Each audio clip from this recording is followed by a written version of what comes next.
In a sense, the biblical story of redemption begins in earnest in Genesis 12, verses 1 to 3. Everything before that is laying the foundations for God's redemptive story. In Genesis 12, God calls Abram.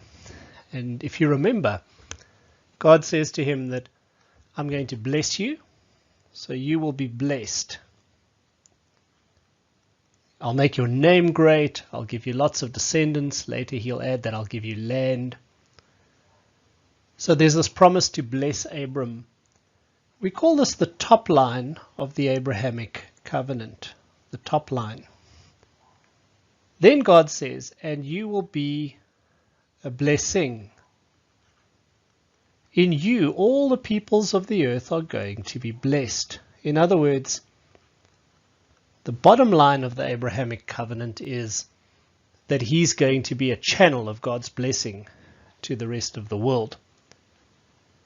And so we see on the one hand, God is telling Abram, you will be the recipient of my covenant, but you will also be the agent through which my blessing will extend to the rest of humanity. And that becomes the mission of Israel. They are called to be blessed so that they can be a blessing. It's also the mission that's given to the church. The church is at the same time the object and the agent of Christ's redemptive mission. We are the objects in the sense that we are saved, we are redeemed by Christ, brought into fellowship with him. So we are the people who have experienced Christ's redemption.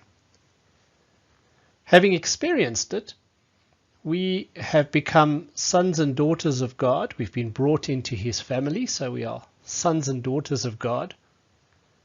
We've experienced being loved by God, and as a result, we worship God. We are the people who have been redeemed, reconciled. We're the objects, we're the beneficiaries of Christ's redemptive mission.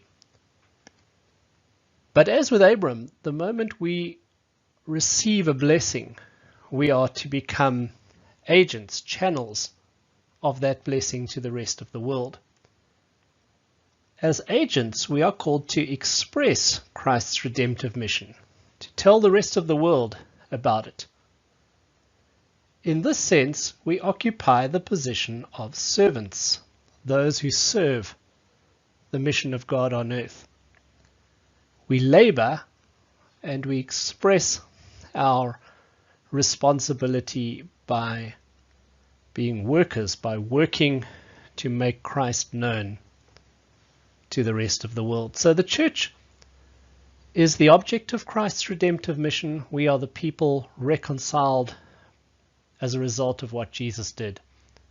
And having been recipients of that blessing, we are called by Christ to be channels and agents of it. This is represented by the famous motto that we are saved to serve.